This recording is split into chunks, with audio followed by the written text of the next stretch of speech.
Bienvenue à la conférence e-pêche. C'est une conférence conjointe avec Nova Science, qui est un programme ici au Cégep où il y a plusieurs profs qui travaillent là-dedans. Il y a Guillaume en informatique, Gilles Drouin aussi en éducation physique, il y a Jonathan Pellicelli en chimie, puis il y a moi-même, Olivier Damour, en biologie. Donc, le projet Nova Science, c'est un projet où on forme sur l'intelligence artificielle, autant les enseignants que les étudiants. Puis la conférence aujourd'hui, ça a été organisé dans ce contexte-là, donc dans le contexte de formation pour les étudiants d'informatique, les étudiants en sciences nat, puis il y a des étudiants aussi de TBE aujourd'hui qui sont là. Ça touche vraiment à tous ces domaines-là, donc de là l'intérêt, puis de là l'intérêt aussi de notre groupe multidisciplinaire à Nova Science. Vous avez ici les codes, donc je vous avais demandé avant de commencer s'il y en a qui veulent télécharger l'application parce qu'elle va être utilisée dans la deuxième partie de la conférence ou de l'atelier comme tel. Puis, à la fin aussi, il va y avoir Sophie Descoteaux qui va être là pour les étudiants de sciences nat qui veulent avoir un point pour les activités périscolaires. Donc, il y en a qui sont là, yes, il y en a qui sont là, on est là, puis nous autres, on n'a pas de points. Désolé, les étudiants de TBL, il y a des choses comme ça dans la vie. Donc, il y aura Sophie qui va être là avec un autre prof de sciences nat aussi pour scanner vos cartes étudiantes. Ça va? Donc, je laisse la parole à Jean du CIMI. Donc, il se présente lui-même, il est autosuffisant dans ses diapos. Je vais m'en sortir. Soyez attentifs, ça va être super intéressant. Puis la dernière partie, il y aura une partie pour ceux qui sont intéressés, une partie un petit peu plus appliquée, où on pourra tester les limites de l'application avec des photos, avec des poissons vrais ou faux. Donc, vous pourrez vous amuser avec ça dans la deuxième partie. Donc, je te laisse la parole. C'est bon, merci Olivier. Fait que je vais passer à l'autre après. Donc, l'objet de la conférence a été mentionné. Moi, je suis là pour vous parler de e-pêche, puis l'application, comment on a développé ça et comment on a fait ça au CIMI. Rapidement, le CIMI, vous passez basically tout à côté. On est juste à côté sur le chemin Sainte-Foy directement. On est un CCTT, on est affilié au Cégep Sainte-Foy. CCTT, c'est vrai, on a changé de nom aussi, on est rendu des CIRA. Centre d'innovation et de recherche appliquée. Bref, on fait de la recherche, on travaille avec des entreprises, on travaille avec des organismes qui ont besoin d'une solution. Dans notre cas, on est en informatique, fait qu'une solution développée en informatique sans avoir besoin d'engager un développeur à long terme ou d'avoir une équipe de TI chez eux ou quelque chose comme ça, peuvent venir nous voir, on fait la recherche pour eux, on développe l'application, on fait le travail qu'ils ont besoin de faire, puis après ça, eux autres, ils repartent, puis sont contents, ils ont une application, puis sont capables de s'en servir. Nous, on est en numérique, mais il y a beaucoup d'autres CIRA qui existent, comme exemple le CERFO, qui sont juste au-dessus de nous autres. Eux autres sont en foresterie. Vous en avez probablement déjà entendu parler. Donc, pour la longue histoire, mais courte, moi, je sors de théâtre en 2008. Je me suis rendu compte que j'allais pas aller loin avec du théâtre dans la vie. Fait que je suis revenu faire intégration multimédia ici à Sainte-Foy. Ça m'a donné des habilités et des aptitudes en web. Essentiellement, mais surtout en programmation. Puis j'ai commencé au CIMI en 2015, où est-ce que j'ai fait beaucoup de web, j'ai fait de la 3D, j'ai fait de la réalité augmentée, de la réalité virtuelle. Puis, vu qu'on est un centre de recherche, on est toujours en train de faire the new thing, la nouvelle affaire. Fait que là, ces temps-ci, on est dans l'intelligence artificielle, un peu comme tout le monde. Où est-ce qu'on s'en va avec ça? Donc, pourquoi est-ce qu'on a développé e-pêche? L'application elle-même, on a commencé à faire ça.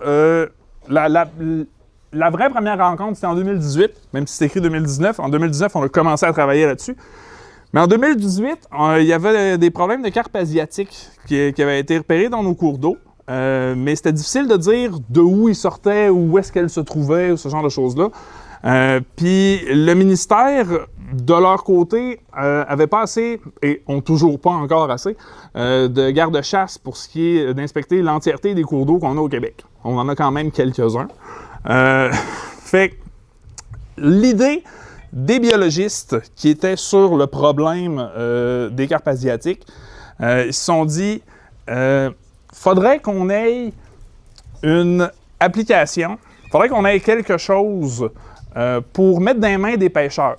Parce que si on n'a pas beaucoup de garde-chasse, on a beaucoup de pêcheurs. Quand on dit beaucoup, on parle de vraiment une...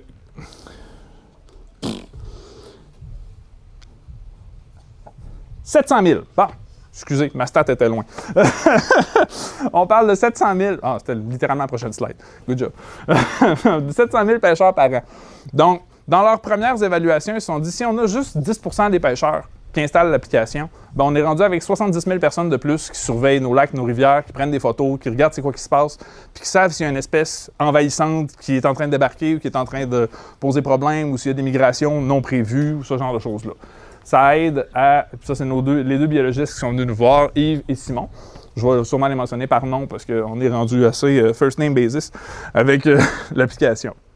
Donc, ils cherchaient à atteindre un seuil de plus raisonnable de 5 % des pêcheurs, fait qu'on dirait 35 000 personnes. Puis cette année, l'application a dépassé 40 000 téléchargements. Fait on est rendu là. L'application est disponible juste depuis 2023 sur les stores, même si ça dit qu'on a commencé à travailler en 2019, on s'entend, il faut la développer, l'app. Donc, il y a eu beaucoup de personnes qui l'ont téléchargé, beaucoup de personnes s'en sont servies. Ça, c'est ce que j'ai ici. L'idée, c'est que c'est eux, les deux biologistes, qui sont débarqués au CIMI, qui avaient cette espèce de gros roll-up-là, qui présentait un concept d'application au grand complet, avec l'ordre dans lequel chaque page mène sur l'autre page, puis qu'est-ce qu'on fait, c'est quoi les interactions avec... Chacun des petits blocs vient avec son petit JPEG, son petit PNG que j'ai sur mon ordi au bureau, puis il était hyper préparé.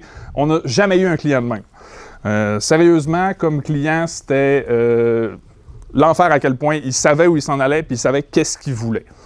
Fait que, vu que ce qu'il voulait, en plus, ce qu'il voulait existait déjà, en un sens. Ils ont été capables de se baser là-dessus. L'application Fish Verify existe en Floride. Puis l'application est encore utilisée aux États-Unis. Ce que nos biologistes voulaient, par contre, c'est quelque chose de plus approprié pour le Québec. Dans le sens que si vous êtes dans le centre du lac Saint-Jean, puis vous prenez une photo avec Google Lens, bien Google Lens va vous dire « Bill, t'as pas de réseau. Ça marche pas. Je suis pas capable d'identifier, je sais pas c'est quoi qu'il y a, t'es déconnecté de la réalité en ce moment, il n'y a rien que tu peux faire. » Fait qu'il fallait vraiment qu'on ait une application qui identifie les poissons 100% sur le téléphone. Fait un réseau de neurones au complet embarqué sur le téléphone du pêcheur qui peut faire l'identification en local. Puis par après, si on a un signalement à faire ou quelque chose comme ça, bien, il peut dire « Je veux signaler que j'ai pêché une carpe asiatique, par exemple. » Mais ça, ce signalement-là va partir juste quand il va y avoir un réseau. Mais il a fallu le reconnaître quand il n'y avait pas de réseau, puis c'était ça le gros défi avec ePêche. Gros défi qu'on a traversé en équipe. J'ai pas développé ça tout seul, j'ai développé ça avec mon collègue Tienne. Tienne, lui, dans le fond, c'était l'intelligence derrière l'intelligence artificielle. Il y a une maîtrise en vision numérique qu'il a complétée au Vietnam, puis il a fait un doctorat ici à l'Université Laval. Il a commencé au CIMI en 2018, mais il nous a quittés en avril dernier parce qu'il devait déménager, il est parti à Montréal. Ça arrive. Fait que, mais veut pas, à force de travailler avec lui et sur d'autres projets, par la bande, j'ai fini par en apprendre aussi sur l'intelligence artificielle. Fait que c'est pour ça que je suis quand même là pour être capable d'en parler, puis je sais qu'est-ce qui se passe dans cette application-là. C'est moi qui l'ai développée. Fait que, quand on parle de l'avoir développé, ça, c'est comment on a développé ePêche. Essentiellement, c'est 3 grandes étapes. C'est quoi les technologies qu'on a utilisées? Qu'est-ce que ça prend pour développer un réseau de neurones? Puis par après, pour qui on développe ça? Fait que, au début, ce que ça nous prenait, ce qu'on avait besoin, c'était un prototype. C'était prouver que l'idée des biologistes marchait. Est-ce qu'on est capable d'embarquer un réseau de neurones sur un téléphone, lancer l'identification d'un poisson, que ça ne prenne pas 3 heures, puis qu'on ait un résultat crédible? Fait que ça, c'était notre première étape. Puis dans le fond, l'idée d'un réseau de neurones, c'est comme ça que ça fonctionne, c'est on passe une photo, il va passer à travers ses couches d'identification, reconnaître ses propres paramètres que lui-même va s'être configuré au fur et à mesure de son entraînement pour arriver à une solution et une réponse de est-ce que c'est un chat ou est-ce que c'est un chien dans ce cas-là. Mais nous, dans notre cas, on parle de 125 espèces de poissons différentes.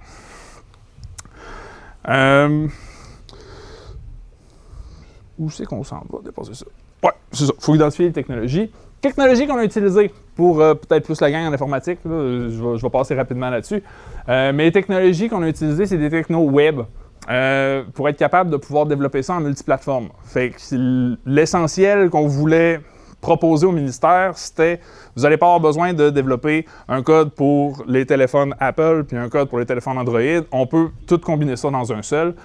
Mais pour ça, il faut être capable d'avoir toutes les technologies, d'avoir toutes les librairies d'identification puis de réseaux de neurones compatibles avec les appareils.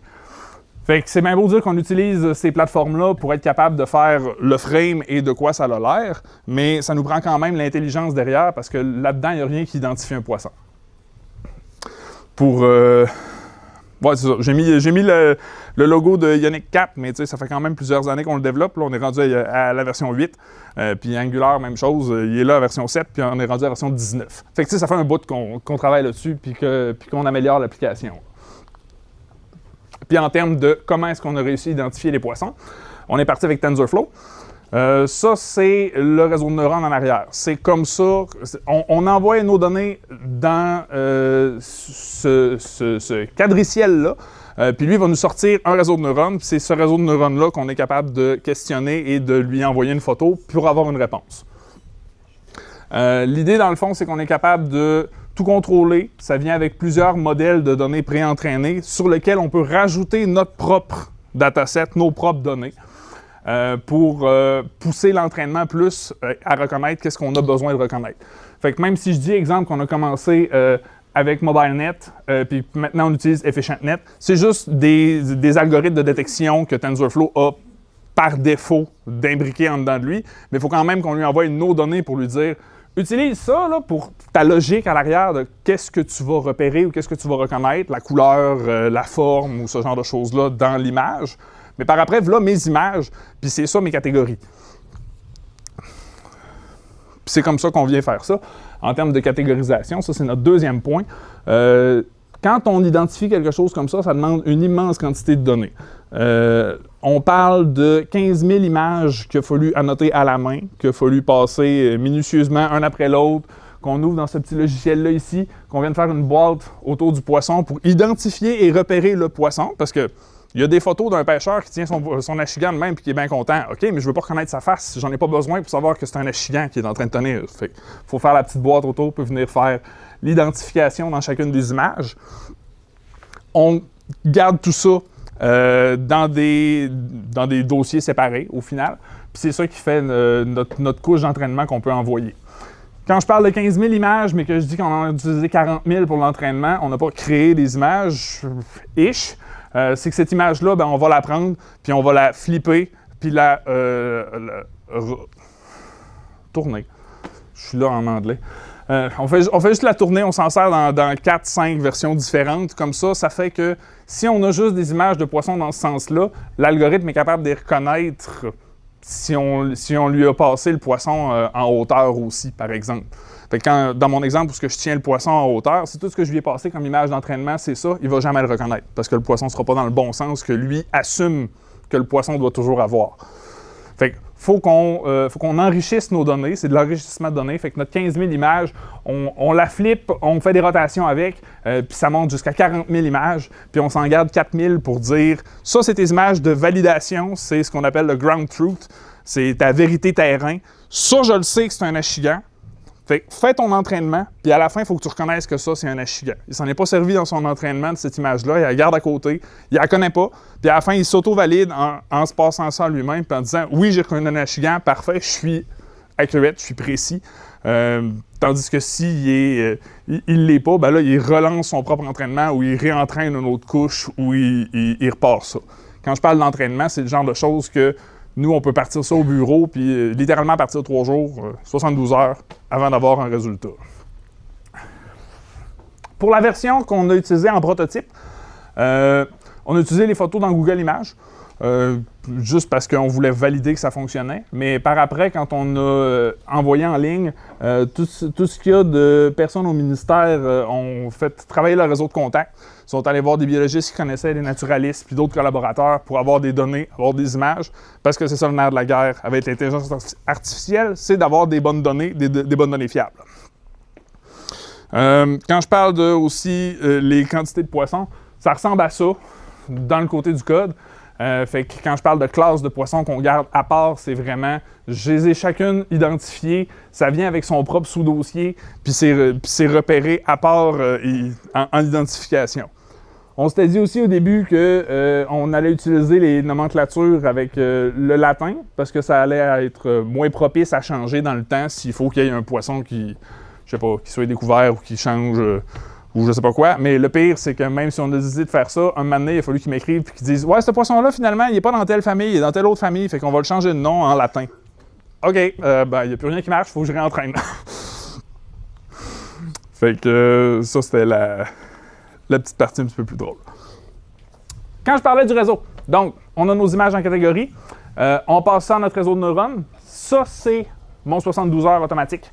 Lui, dans le fond, il part du poisson, puis nous, on sait que c'est un poisson. Lui, c'est une batch de pixels. Veut pas. Fait qu'il faut qu'il reconnaisse puis identifie c'est quoi qu'il y a dans cet endroit-là, c'est quoi les pixels qu'il doit reconnaître, c'est quoi la couleur, c'est quoi le sens, c'est quoi l'orientation, c'est quoi la forme que ça va venir faire, pour par après être capable d'avoir un pourcentage dans son identification qui va sortir avec sa précision.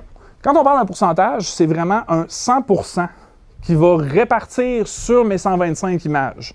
Fait que quand on lui en envoie une, pour les 125 espèces qu'il est capable de reconnaître, il va dire, selon lui, c'est quoi le pourcentage de chance que ça soit ça. Puis il va prendre son 100 et le subdiviser là-dessus.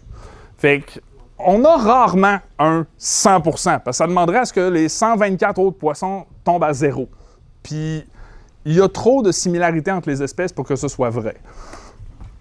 Par contre, quand on a super bien réussi à entraîner notre algorithme, puis qu'on reçoit un 96% d'identification, ben on est content parce que ça veut dire que le 4% restant est splitté sur 124 espèces, puis là, on se dit, OK, là, on est précis dans notre affaire, là, on a quelque chose de solide puis de robuste. Le problème qu'on fait face, c'est que c'est solide et robuste sur notre set de données. Fait que quand quelqu'un se sert d'une photo qui n'est pas prise en compte dans notre set de données, je donne un exemple, on prend une photo de notre poisson sur la table de cuisine, ben j'en ai pas beaucoup des photos comme ça dans mon set de données, fait que l'identification va baisser quand même drastiquement. Mais le but, c'est justement de continuer d'en accumuler puis d'en avoir de plus en plus pour faire des réentraînements sur des sets de données plus variés puis être de plus en plus précis là-dessus. Dans le fond, quand je parle aussi de 72 heures, on parle de... Ouais, c'est ça, c'était une carte graphique Titan RTX de 24 GB. Fait que, ouais, ça, c'est en 2019, ça fait quand même un petit bout. On a de quoi de plus gros. Mais j'avais la réponse à ta question, Guillaume, finalement. Comment? Ah oui! Mon bout préféré. Donc, quand on dit qu'on fait une application, il faut toujours penser à c'est qui notre audience, à qui on s'adresse quand vient le temps de faire l'application. Là, dans notre cas, on conçoit une app qui est pour monsieur, madame, tout le monde. Il faut avoir une persona, il faut avoir à qui je m'adresse. Puis j'avais un exemple hyper parfait en la personne de mon beau-père.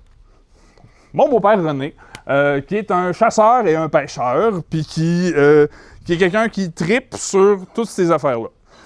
Fait que, c'est quoi ses caractéristiques? C'est quoi qu'il faut que je garde en tête quand je développe mon application? Ben, le monsieur, il travaille en construction, il a déjà été dans l'armée, il n'a aucune patience sur un appareil mobile. Si c'est trop petit, il a déjà lancé son téléphone parce que ça ne marchait pas. Il aime ça chasser, il aime ça pêcher. Il veut montrer ses photos, il veut montrer ce qu'il a pris à sa famille, à ses amis, puis par après, il veut les découper puis les manger. Il connaît ça du poisson, puis il n'a absolument pas besoin d'un téléphone pour lui dire c'est quoi qu'il a pogné. Fait que c'est à peu près ça, ces termes exacts quand je lui ai mentionné ce projet-là au CIMI. Puis j'étais comme, c'est bon, je vais garder René comme exemple pour faire mon application. Parce que c'est lui que je veux qu'il s'en serve en bout de ligne. Fait qu'il faut que mon application ait de quoi que lui peut utiliser, puis qu'il va vouloir utiliser. Fait qu'il faut que ce soit simple d'utilisation. Il faut qu'on commence l'application puis on est déjà sur la caméra pour être capable de s'en servir. Il ne faut pas qu'il y ait 8 menus à faire pour me rendre à l'étape de prendre une photo. Ça ne marchera pas avec monsieur. Il faut qu'on soit capable facilement de dire « Regarde, j'ai un carnet de pêche ici, toutes les prises que tu as pognées puis que tu as enregistrées dans ton téléphone sont toutes là, tu es capable de les montrer à tes chums un en arrière de l'autre. » Fait que c'est ce genre de choses-là qu'il a besoin pour quelqu'un comme lui. Puis, une fois de temps en temps, quand il pogne un poisson envahissant qu'il ne reconnaît pas, ben l'aplication peut l'aider puis lui dire « Non, non, j'ai reconnu, puis c'est une carte coille, ça n'a pas d'affaire là. Ça serait pas pire que tu nous le signales. » C'est pour ça qu'on a développé l'application, mais c'est en gardant des exemples concrets de pour qui on développe qu'on est capable d'avoir la bonne chose en tête. Quand on est parti de l'application aussi, on avait notre prototype, très de base. J'avais mis un logo, les 4 boutons, la photo du poisson, les boutons de base de Yannick, ça ressemblait à rien. Pour me rendre à la version finale de l'application de quoi elle avait de l'air. La version finale, dans le fond, c'est le guide visuel du gouvernement du Québec. Ils ont mis ça en ligne, québec.ca. Tu as toutes les normes, leur charte graphique, ce genre de choses-là. Puis notre application est la première à s'en servir parce qu'ils ont sorti ça en 2020, je pense. Pendant la COVID, ça a sorti en même temps qu'ils essayaient de normaliser leur communication. Fait que nous autres, on a déjà pu sauter là-dessus, utiliser ça, on a sorti notre app, puis on était capable de la présenter à tout ce qui est département de communication au ministère, puis ils étaient bien contents de nous donner un petit drapeau vert. C'est beau, vous pouvez y aller, vous pouvez vous en servir. Fait que quand on ouvre l'application, on est déjà sur la prise de photos, on est déjà prêt à partir. Puis, on peut se souvenir un petit peu de quoi Fish Verify avait de l'air. J'ai pas réinventé la roue là-dessus. J'ai littéralement pris le même genre de bouton, je suis allé chercher la même chose, le crop pour être capable d'identifier mon poisson. L'imitation est une des formes de flatterie, veut pas. Mais eux fonctionnent en utilisant un serveur, en ayant besoin d'Internet. Nous, on fonctionne hors ligne. Puis on est fait juste pour les poissons du Québec aussi, là. Ça c'est l'autre point avec ePêche. Si vous prenez ça et que vous allez en France, ça se peut que ça marche pas. Parce qu'ils ont juste pas les mêmes espèces, veut pas. Fait que quand on fonctionne avec l'application, on part de notre photo. Notre photo, comme j'ai mentionné, on ne veut pas essayer de reconnaître tout ce qui est autour. Fait qu'il faut découper, il faut identifier le poisson. Ça c'est une étape qui va être vouée à disparaître. Il faut qu'un jour, je sois capable de juste comme peut-être taper sur mon poisson, sélectionner le poisson dans l'image, puis qu'il y ait un algorithme automatique qui vienne reconnaître le poisson pour faire le découpage. Parce que ça, c'est l'étape où je perds René. Où est-ce qu'il faut que je fasse ma boîte autour de lui, là? Il n'y a pas le temps pour ça. Mais ça, je le sais d'avance, c'est juste qu'il faut le faire. Par après, on tombe avec notre résultat d'identification. Ça va nous en sortir 3 qui sont, selon lui, les plus compatibles. Mais quand même, dans le bon, on a la liste déroulante de toutes les autres avec leur pourcentage de succès selon ePêche. On peut sélectionner. Là, on va avoir la fiche d'enregistrement. Où est-ce qu'on peut noter tout ce qu'on a besoin de noter, puis par après, ça va se trouver dans notre carnet de pêche. Où est-ce qu'on est capable de revisualiser chacune de nos captures avec les informations de où on les a pris, c'est quoi l'heure qu'on a utilisé, c'est quoi le poids ou la longueur du poisson qu'on avait calculé puis qu'on a enregistré. Ça, d'ailleurs, c'est des choses que dans les prochains développements de ePêche, on veut faire aussi. Oui, il y a identifier directement le poisson quand on tape dessus, mais aussi prendre des mesures. On veut être capable que la caméra soit capable de venir dire « Ce poisson-là mesure 57 cm » avec un bon degré de précision. Notre problème en ce moment, c'est qu'on n'est pas assez précis. J'ai déjà des algorithmes qui fonctionnent, mais on tombe avec des fois des écarts de 20 ou 30 %. Puis, le problème de l'audience à laquelle on s'adresse, c'est que, veut pas, quand on est trop off, ben là, on va tout de suite se faire dire « Ça marche pas, c'est de la boîte ». Puis ils ne voudront pas s'en servir. Fait que, entre autres, une des choses qu'il a fallu qu'on implémente, c'est reconnaître le fait que c'est pas un poisson. Là, vous allez la télécharger puis vous essayez de vous en servir. Prenez des photos de vous, là. C'est bien correct, ça va être drôle de savoir si vous êtes une lotte ou si vous êtes une truite ou peu importe, là. Mais idéalement, si j'ai bien fait ma job, il devrait y avoir un petit écran qui va pop-off avant puis vous dire « Je pense qu'il n'y a pas de poisson dans cette image-là ». Puis là, on peut quand même continuer l'analyse puis voir les résultats. Mais il y a un des champs d'identification qui n'est pas un poisson. Fait que quand je parle de 125 espèces, en réalité, j'identifie 126 choses. C'est 125 espèces de poissons, puis il n'y en a pas dans l'image. Ça, depuis qu'on a rajouté ça, le problème qu'on s'est rendu compte, c'est que ça a vraiment beaucoup diminué le taux de succès de ePêche. Fait que même quand on est super confiant d'un poisson, des fois, ça peut sortir à... mon 100% que je vous parlais tantôt, là, ça peut sortir à 60 ou 50%, mais c'est parce que le n'a pas de poisson dans cette image, lui, a fait un 40% de score. Fait qu'il est bon deuxième, mais ça a quand même diminué mon taux de succès sur le poisson au final. Mon taux apparent de succès sur le poisson. Fait que, où est-ce qu'on s'en va à ça? Les statistiques. qu'est-ce que l'app est capable de faire? Ça, je viens de vous en parler un petit peu, la quantité d'espèces qu'on est capable de reconnaître, la quantité d'images de tests qu'on a. Sur notre dataset, quand je mentionnais, on a à peu près 97% top 1. Fait que ça veut dire que le premier résultat, c'est le bon poisson, ce qui est quand même bon. On essayait de viser un top 3 avec un taux de succès proche de 100%, puis on est pas mal là pour le top 3. Fait que c'est quand même une bonne version. C'est un bon jeu de données qu'on a au final. Puis, le plus important, 100% hors ligne. Fait que même si on n'a absolument aucun réseau et qu'on est dans le grand nord du Québec, l'application continue de fonctionner. Idéalement, il faut la télécharger avant, par contre. Comment on s'en sert sur le terrain? Qu'est-ce qu'on fait avec de manière concrète? Comme j'ai dit, il y a des signalements que les pêcheurs peuvent faire, puis ça, c'est toujours volontaire. Puis, en un sens, ça fait un petit peu partie du problème de ce genre d'application-là. Ça reste de la science citoyenne, fait qu'il faut qu'il y ait une participation, puis je ne peux pas la forcer. Nous, on ne va pas chercher les données qu'il y a sur les téléphones. Il faut vraiment que le pêcheur lui-même ait émis son signalement, puis que le ministère ait collecté la donnée, puis que ça soit enregistré dans leur base de données. Fait on a notre base de données pour être capable de faire la reconnaissance, ce genre de choses-là. Mais ça n'a pas toujours été évident. La base de données, elle a été faite par le ministère. Fait que, dans le fond, ça, c'est les stades de poissons. Fait que quand vous allez aller dans l'onglet des poissons, il y a comme toute une encyclopédie là-dedans. C'est juste comme un gros classeur Excel que le ministère m'a envoyé, qui contient toutes ces données-là. Puis l'idée, c'est qu'on a itéré plusieurs fois sur comment est-ce qu'on allait fonctionner avec ça. Parce que eux, une fois de temps en temps, ont, j'ai envie de dire, des petites corrections orthographiques à gauche, à droite.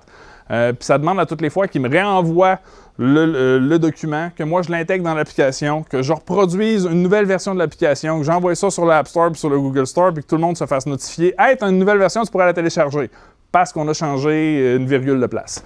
Fait que c'est vraiment pas l'idéal. Idéalement, il faudrait qu'on fonctionne avec comme une base de données en ligne ou quelque chose comme ça, que ePêche va vérifier. Est-ce que j'ai la dernière version de la database? Oui, non. Fais le téléchargement si elle ne l'a pas. Toutes les applications font ça. C'est invisible pour l'utilisateur. Mais vu que notre client, ça reste un ministère ou gouvernement, c'est toujours plus compliqué. On a plusieurs exemples d'applications qui ont été moins performants et moins efficaces. Ça, c'en est une qui a été quand même très efficace. Mais il a fallu débroussailler beaucoup puis prendre des chemins que personne n'avait pris au ministère avant. En termes de, est-ce qu'on a beaucoup de signalements?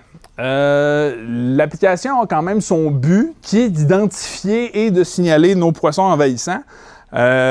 Puis initialement, on n'en avait pas beaucoup. La première version en 2023, premier été 2023, on a dû en avoir 15. C'est vraiment pas grand-chose, c'est tout petit.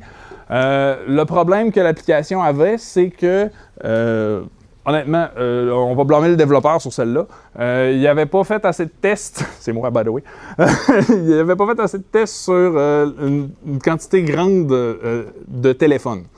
Fait que j'avais les appareils que je pouvais utiliser au CIMI, il y avait les appareils des biologistes que je pouvais utiliser, mais si on sortait de ces versions de téléphone-là, il y en a qui fonctionnaient un petit peu différemment pour ce qui est de se connecter avec le GPS ou où est-ce qu'ils gardaient telle information ou telle autre donnée que je ramassais quand on faisait un signalement. Fait que le signalement échouait. L'utilisateur se faisait dire le signalement est en attente, puis ça restait dans le néant, puis personne n'était jamais capable de collecter cette donnée-là au final.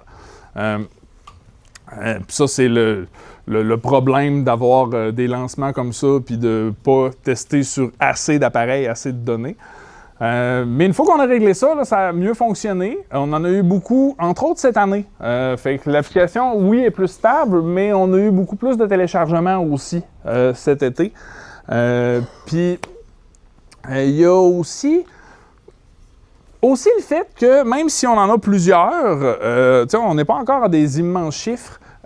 Puis Yves du ministère, le biologiste, mentionne que c'est ce qu'il entend des autres provinces aussi au Canada, puis même de ses collègues des États-Unis.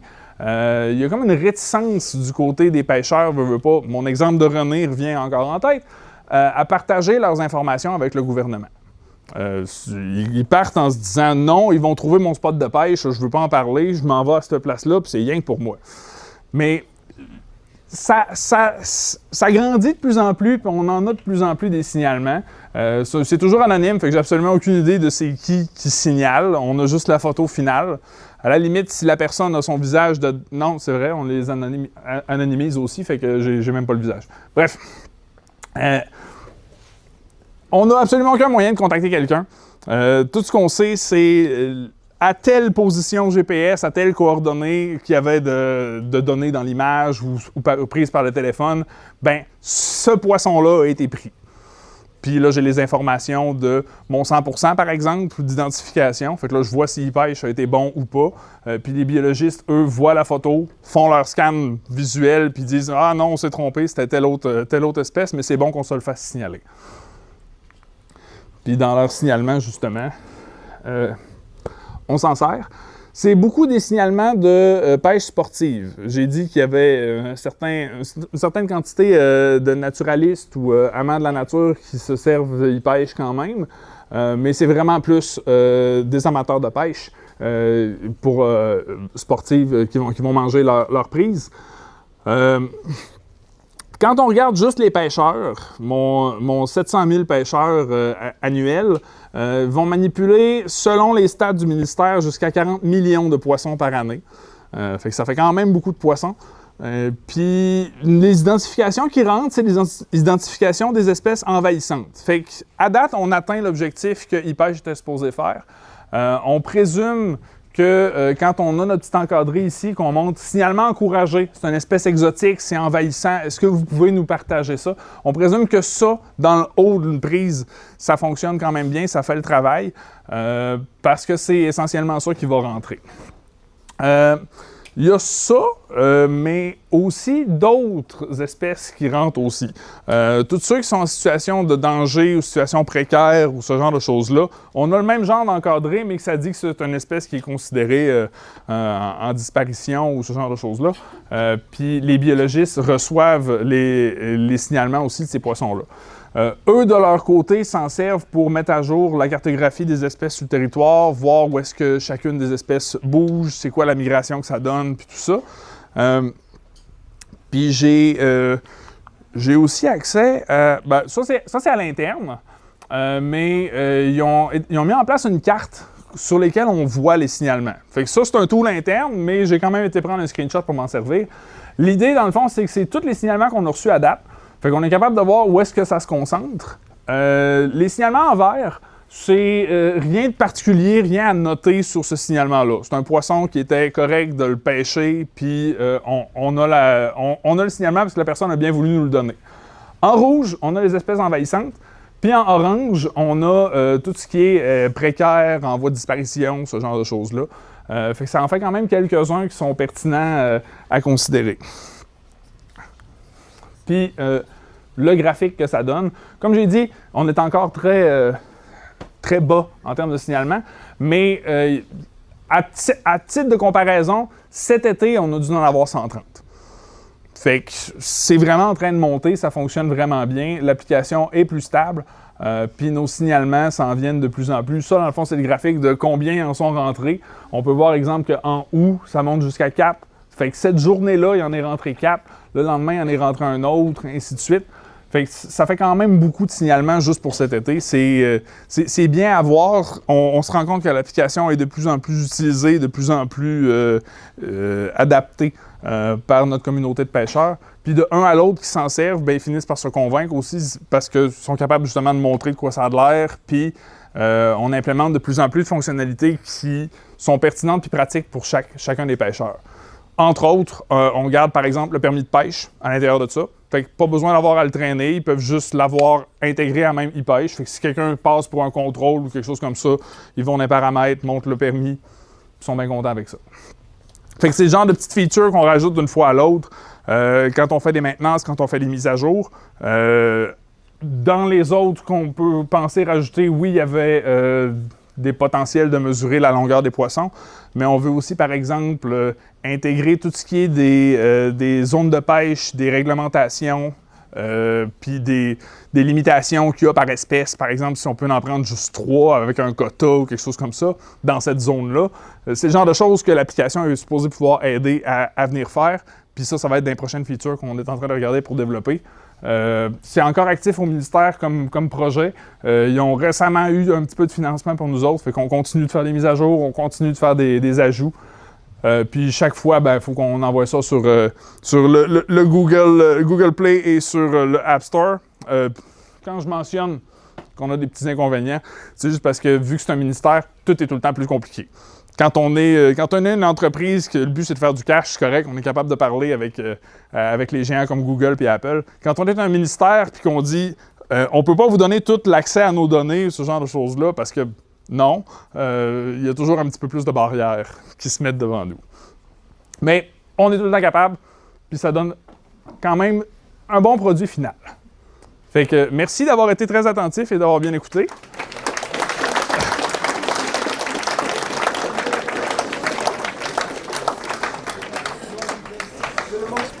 Good. Ça fait que bougez pas trop, j'ai quelques petites annonces là. Premièrement, est-ce qu'il y avait des questions pour Jean?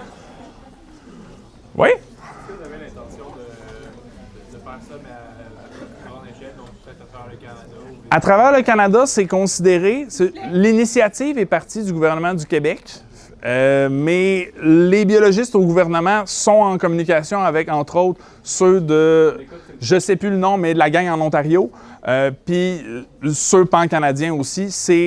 L'intérêt est là. Mais à toutes les fois qu'on parle de peut-être collaborer ou quelque chose comme ça, il y a tout le temps une question éventuellement de budget ou de propriété intellectuelle qui sort. Puis là, ça vient comme clasher. Puis nous autres, le CIMI, en tant que centre de recherche, on fait juste comme attendre que ça pousse dans ce sens-là. C'est pas notre job. Mais oui, l'intérêt est là. Puis les biologistes des autres ministères sont intéressés aussi. C'est quand ça remonte puis que ça parle entre directeur ou entre ministres que là, ça bloque un peu plus. Mais il y a un intérêt. Oui? Est-ce que n'importe qui peut voir qu'est-ce qui est décidé? Non. Répète la question plus haut. Ah. La question, c'était est-ce que n'importe qui est capable de voir qu'est-ce qui a été signalé? Puis non. Dans le fond, les deux tableaux de bord que je vous ai montrés, c'était vraiment des tools internes qui ont au ministère, eux, les biologistes, puis moi, j'ai un accès parce que c'est pertinent que moi, j'aie accès. Mais sinon, non, les informations. Peut-être à terme, on pensait s'en servir ou avoir une carte de signalement ou pouvoir montrer au monde ce genre de choses-là, mais on retombe tout le temps dans l'idée de là, on va montrer trop transparent sur les spots de pêche ou ce genre de choses-là, puis là, on va baisser notre nombre de signalements si on fait ça. Fait que c'est... Ouais, il y a tout le temps ça aussi. Les deux aspects se valent, puis c'est tout le temps comme de demander aux pêcheurs un peu c'est quoi qu'ils préféreraient, je pense. Fait qu'il faudrait qu'il y ait un aspect de consultation probablement pour qu'on arrive à un consensus de qu'est-ce qu'on veut faire avec ça. Mais à date, on garde les données de toute façon. Les images, on peut s'en servir pour réentraîner e-pêche. Puis les signalements, les biologistes s'en servent et sont capables de mettre ça, d'envoyer ça à leurs gens sur le terrain. Fait que là, les personnes sur le terrain sont capables de plus être attentifs dans ces zones-là, justement. S'il y a des mesures à prendre ou quelque chose comme ça. D'autres questions? Oui. Oui? De super gros espèces de poissons qui ne sont pas dans la base de données au Québec. Mettons, j'ai entendu 125, est-ce que réellement, il faudrait faire une base de données de 400 poissons? Non, parce que, mettons, sur la fiche que vous avez en arrière, je pense que c'est 118, le nombre d'espèces qu'il y a au Québec. Puis nous, on en reconnaît 125 parce que le delta entre les deux, c'est ce qu'on a identifié comme espèce envahissante qu'il faudrait essayer de trouver en ce moment. C'est pas impossible qu'on finisse par en trouver de plus, mais à ce moment-là, ce qui se passe, c'est que les biologistes au ministère essayent d'aller chercher des photos de ce poisson-là, nous les envoient au CIMI, puis on réentraîne, puis on rajoute une espèce de plus. T'sais, au début, mettons, ils pêchent, on reconnaissait, je pense que c'était 123 ou 122 espèces. Puis au fur et à mesure du développement, ils ont fait « Ah, il faudrait aussi identifier celle-là, on vous a trouvé 3000 images de poissons. » Parfait, on réentraîne, puis on rajoute une espèce en notre banque. Fait que je pense pas que 400, je comprends que tu exagérais, là, mais peut-être que le vrai nombre d'espèces qu'il faudrait qu'on s'entraîne dessus, c'est peut-être 130, 140 ou quelque chose comme ça. Ça, je pense, à la limite, ce serait une meilleure question pour les biologistes que pour moi, là. Mais je pense qu'on est... Quand il y a de quoi qui est trouvé, on essaie de réagir en fonction de ça, à date. Good. Autre question? Oui, c'est vrai qu'à l'arrière.